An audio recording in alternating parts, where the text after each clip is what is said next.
Who's ready to dig in? This is hard-hitting stuff. This is going to be stuff you haven't heard before. This is going to be stuff that will rattle your cage. Okay? I really believe that.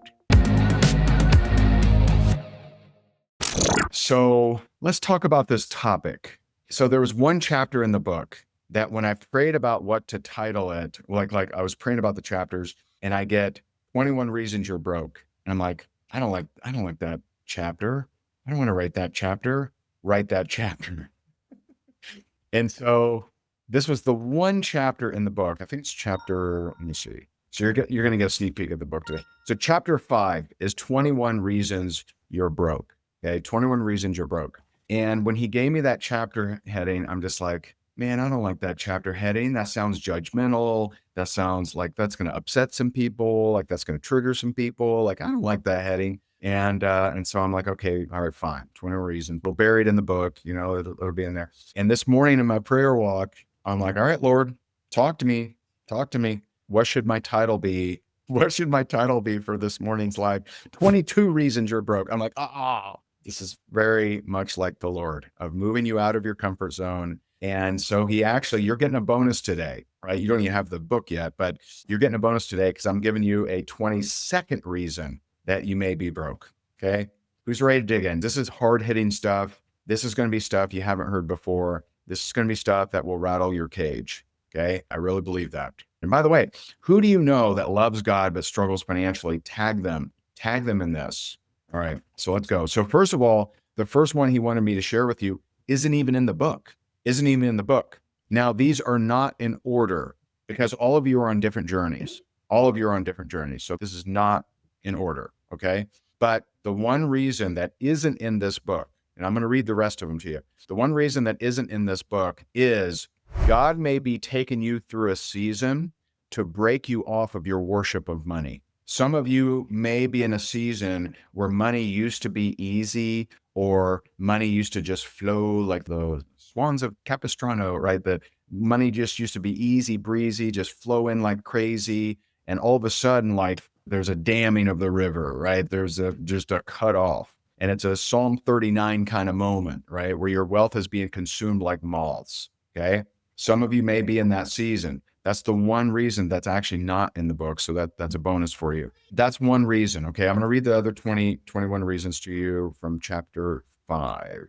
And by the way, I did something really cool because I love books that do this. Do you love books that do this? I love books that do this. At the end of every chapter, I have questions to ask the Holy Spirit and a prayer specific to that chapter. I love books that do that. You know, my good friend John Baveri is over in Italy right now, hanging out with my friends Phil and Tara. In his book, The Awe of God, he did that, and just really, really cool. So, chapter 5, 21 reasons you are broke.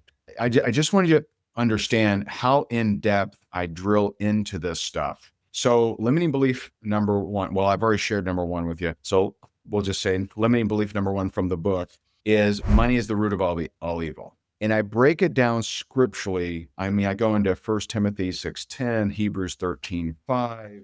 I go into Luke 12:48. I go into Job 42:10, Genesis 13:2. And I break this down scripturally. Jeremiah 29:11. Some of you know that one. 1 Timothy 6:17-19, Ecclesiastes 9:16. I just go all throughout. So over 4 pages, I drill into this one limiting belief. I want you to know this thing is going to break you. If you love God and you're struggling financially, this book is going to break that off of you. I'm telling you right now. And so money is the root of all evil. No, it's not. Money's not the root of all evil. It's not. In fact, Ecclesiastes 9:16 says, the poor man's wisdom is despised. His words are not heard. You know, some of you have heard Deuteronomy 8:18 says, remember the Lord your God who gave you the power to get wealth. Why would he edify wealth if money was evil? Right? What is evil is when money has you and you don't have it, right? When money is your master, when you're emotionally drained, when you don't have money, when you're emotionally distraught, because that means it's a type of source to you. It's actually a type of worship.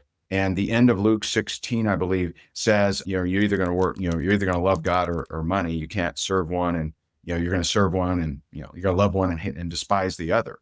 Because if you get emotionally drained when you're out of money, it means you don't trust God. So some of you may be in that season where God is breaking you off of that addiction and that that ongoing desire of, I must have money for me to have any joy in my life. We're starting heavy, aren't we? That's limiting belief number 1 in the book out of 21 that are in the book. It's crazy. Let's move on. And again, I got 4 pages of that one particular limiting belief. Limiting belief number 2, I don't deserve to be wealthy. I don't deserve to be wealthy. Okay. Now listen to this. In Matthew 7:11, Jesus says, if you then, though you're evil, know how to give good gifts to your children, how much more will your Father in heaven give good gifts to those who ask him? Psalm 35:27 says, the Lord delights in the prosperity of his servant. Why would it say those things? And by the way, as far as your worthiness, okay, I'm not, my works and my good deeds and whatever else I do doesn't make me worthy. What makes me worthy is that I accepted Jesus Christ. That's what makes me worthy, that I accepted Christ, and the Christ in me, all of heaven's favor is attracted to the Christ in me. That's why I'm worthy. We're not saved by our works. We're saved by grace. We're saved by what Jesus did for us.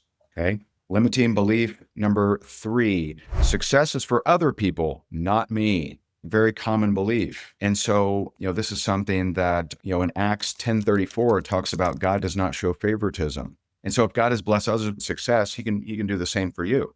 Now, does that mean that that if you don't desire, that if he didn't put, and I imagine you wouldn't be on here if this wasn't you, but if he didn't put the desire for success in you, then is it bad or evil that you don't have? Of course not. Of course not. But he delights in the prosperity of his servant. So, it's okay. Limiting belief number 4, I'm not smart enough for wealth. Let me tell you, I've met a lot of people that wouldn't have a high score on the IQ test, but make plenty of money. Now, I will tell you, I have actually struggled a couple times in my life with this. And you may hear that and be like, oh yeah, right, sure. Believe me, I have. There's been multiple times in my life where I've been part of a project or in employment with, this was many years ago, where I felt like I was the dumbest person in the room. And you may hear that and be like, oh yeah, okay, whatever. I'm telling you it's true. I don't know what would benefit me by lying about that. But the Bible tells us that God equips those he calls. And, if you look at Exodus 4:10-12, Moses expresses his insecurity and he says, well, I'm not eloquent of speech. Like I can't do this. And God's like, hey, you know what? I'm going to have, don't worry, Aaron will be with you. Well, did Aaron ever speak? Did Aaron ever speak to the Pharaoh? Because I can't find one scripture that says that. And then later, I actually discovered this later on I believe it's in the book of Acts, they're describing Moses as an amazing orator. Now, isn't that just like God, right? Someone who said, hey, I stutter, I'm not eloquent, I can't do this. And then later is described as an amazing orator. Isn't that cool? That's limiting belief number 4. Limiting belief number 5, rich people are greedy or selfish. Well, some of them are. And some poor people are greedy and selfish. So there's no virtue in poverty, but with more money, you can do more good. And listen to this, 1 Timothy 6:17 says, command those who are rich in this present world not to be arrogant, nor to put their hope in wealth, which is so uncertain, but to put their hope in God. So the issue is not wealth. It doesn't say, command those who are rich in this present world not to be arrogant and to give away all their money, right? It says, hey, don't put your hope in wealth, which is so uncertain. So it's okay to have money, just don't let money have you. And that's limiting belief number 5. Limiting belief number 6, you can't be wealthy and have a balanced life. A lot of people believe that one. In fact, I know a buddy of mine, actually, he, not that long ago, sold his business, and I would guess made a pretty good chunk of money. And he made a comment on something that I did the other day. And he said, money equals problems. Okay. Money equals problems if you're not on purpose. And I remember chatting with my friend Russell Brunson. He got a big offer. I think it was to the tune of $1 billion for ClickFunnels. And he was like, holy cow, like that, that's amazing. And he goes to Tony Robbins and he says, hey, Tony, should I sell? Tony said, first of all, he goes, okay, what would you buy that you can't buy now if you had $1 billion? And he was like, he couldn't think of anything. And then he said, listen, if you sell this and you don't have your next project lined up and your next focus lined up, you're going to be miserable. Boy, isn't that sound advice. We live in Naples, Florida. I mean, right now we're in Asheville visiting, but we live in Naples, Florida, home to, I've met I don't know, 100 people probably that have sold their businesses for 10 million, 20 million or more. And not all the time, but a lot of the times they become miserable because they don't have that next focus. They don't have that next project. They don't have that purpose any longer. They had made the purpose in building their business. How many are getting value from this so far? I'm reading from Faith Driven Wealth, which launched today. And again, so grateful. Mr. John C. Maxwell wrote the foreword, #1 New York Times bestselling author. He's the leadership expert in the world. So you getting value from this so far? I hope so. Limiting belief number 7, you need money to make money. You need money to make money. Let me tell you, just my experience. I'm trying to share some things that aren't covered in the book, so you get a mix of both. So limiting belief number 7, you need money to make money. Well, in 2009, I was dead broke. I made about $19,000 for the entire year, which is below minimum wage. That's below the poverty line. And it was below the poverty line back then. Okay, 19 G's. The next year I made 350,000. The year after that, 700,000. It wasn't from some inheritance. I never got an inheritance. It's not from some big loan or winning the lottery or something like that. It's by having a strategic plan. And some of you have seen that of all the things that I've learned of over 20 years of being a full-time entrepreneur, I've boiled it down to 7 steps. I have a 7-step blueprint that if you follow that blueprint, you will increase your money. No question, no doubt. No question, 0, guaranteed. And so there is no part of the 7 steps, go get a whole bunch of money so you can start. You don't need money to make money. You need to solve problems. You need to focus on serving others. You need to have a product, service, or opportunity that helps people, okay? And by the way, I say this all throughout the book, John 3:27, everyone knows John 3:16. John 3:27 tells us that we can't receive anything unless it's from our Heavenly Father. Very similar to James 1:17. James 1:17 says, all good and perfect gifts come from the Father of lights. Limiting belief number 8, if I fail, people will judge me. Ooh, man, that's a huge one. That's so big. That's so big. We're so worried what other people will think. We're so worried with keeping up appearances, keeping up with the Joneses, not being made fun of. I've been made fun of this whole time. This whole time I've been made fun of. When I started in network marketing, I had a bunch of people like, oh, he's in network marketing, right? Had that. When I came to God, oh, no, he's preaching, right? Like I've had it the whole time, right? This is silliness. And also the Apostle Paul says, I think in 1 Corinthians, he says, I can't be a people pleaser and a servant of Christ. And so, and Jesus says, I think this is Luke, I want to say either 10 or 17. He says, in this world, you will have troubles, but rest assured, I've overcome the world, right? And so, yeah, you're going to have judgment. You're going to have, people not root for you, to say the least. That's definitely going to happen, but that's okay. That's okay. What if you stayed the exact same the next 5 years? Everyone would probably accept you, right? But you would not have the life you could have by trusting in God. So trust in God more than people. That's another one of the Proverbs. Okay. I also like this proverb I mentioned, Proverbs 24:16. It says, for though the righteous fall 7 times, they rise again. I like that. Limiting belief number 9. And again, if you're just joining us, and feel free, share this if you're getting value, tag someone if you're getting value. I'm trying to give you a lot of value here, whether you buy the book or not. Limiting belief number 9, it's too late for me to succeed. It's too late for me to succeed, okay? And so all throughout the Bible, we see this, it's just a lie, right? Joel 2:25, I love this. It says, I will restore to you the years that the locusts have eaten. So some of you have been through a tough season.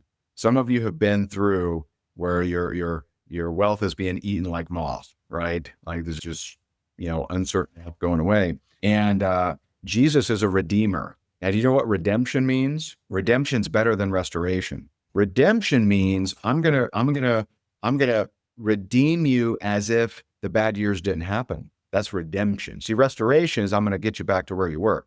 Redemption is I'm gonna place you as if you never stumbled. That's redemption. How cool is that? That's a bigger promise. Moses was 80 years old when God called him to lead the Israelites out of Egypt. His most significant achievements came later in life. You look at Abraham and Sarah, right? Abraham was 100 years old when he became the father of Isaac.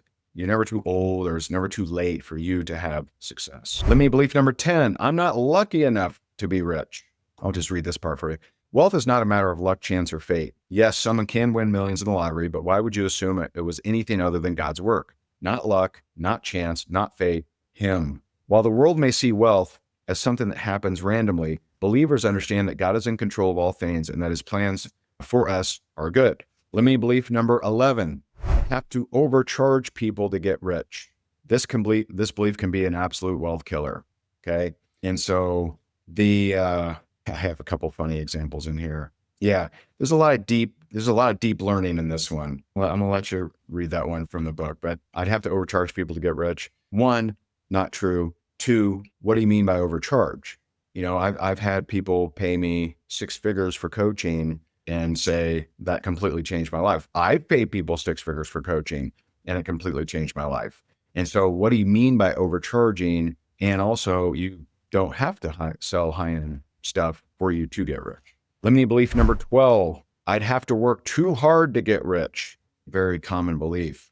Proverbs 12:11 says, those who work their land will have abundant food, but those who chase fantasies have no sense.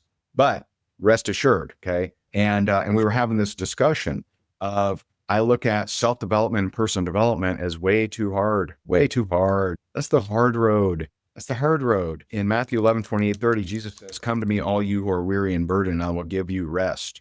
For my yoke is easy and my burden is light. And so it is turning to God, trusting in God, that will have you not. I delight in all that I do right now. I've had years where I worked a lot harder and they were a lot less fruitful. I love what I do, and it's just staying in step with the Spirit, staying in step with God, praying on all things, and it's just amazing. Limiting belief number 13, there's not enough money to go around. Psalms 24:1 says, the earth is the Lord's and everything in it. So all resources belong to God, and He's not limited. He's not limited by the world's economy, and He isn't stingy with His blessings. That's limiting belief number 13. Limiting belief number 14, I'm not from a rich family. Okay. Here's something. I know that Dave Ramsey quoted a study on the percentage of people who are millionaires, and it's like 80% of I believe it's like 80% or higher of current millionaires didn't get anything in inheritance or from their family. That should give you hope, right? I think most people think, oh, he just got daddy's money. And statistically, that's not true. It's not true. Limiting belief number 15, if I'm rich, people won't like me. Now, there's a powerful exercise I've done in some of our events where you imagine telling some of the closest people to you, like a future conversation, but you say it in present tense, of how you're wealthy or how you made $1 million or whatever. And the exercise is for you to test your spirit. Because if there's a part of you that thinks you'll lose friends if you make a whole bunch of money, you actually will sabotage. You'll sabotage it. Galatians 1:10 says, am I now trying to win the approval of human beings or of God? Or am I trying to please people? If I were still trying to please people, I would not be a servant of Christ. That's Galatians 1:10. I got to remember that. And so not everyone will understand or appreciate your success, but if they don't, okay, just know that the world rejected Jesus too, and He was perfect. And so if you have people around you that don't celebrate your success, that don't want you to succeed, wouldn't it be okay losing them? Wouldn't it be okay moving on? Because I don't have anyone like that. I don't have anyone anyone that I know.